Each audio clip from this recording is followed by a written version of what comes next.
Hello dear students, this is a 10 Little Indians project workshop for images. It'll take you about an hour and a half to complete.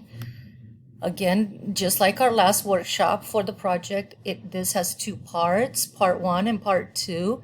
Part 1, you will individually select 10 images for the 10 Little Indians project. Use Google search for images. Submit your images along with the corresponding quotes. Remember to note the link of each image, as you will need to use these in your presentation's works cited list. Example, MLA format, include the title of image and website link. If you follow MLA format, you will get to a presentation where you will have more examples on how to do this.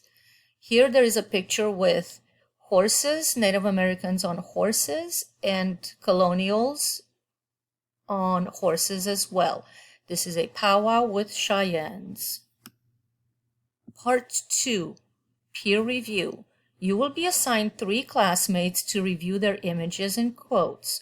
Provide feedback, written 3+ sentences, audio 1 minute, on the following.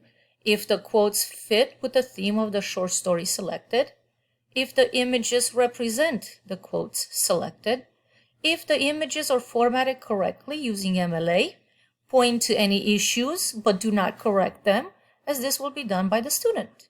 Note, review the scoring rubric for this assignment prior to submitting. And here is the scoring rubric. If you have any questions, please don't hesitate to contact me, and I will be more than happy to help you out.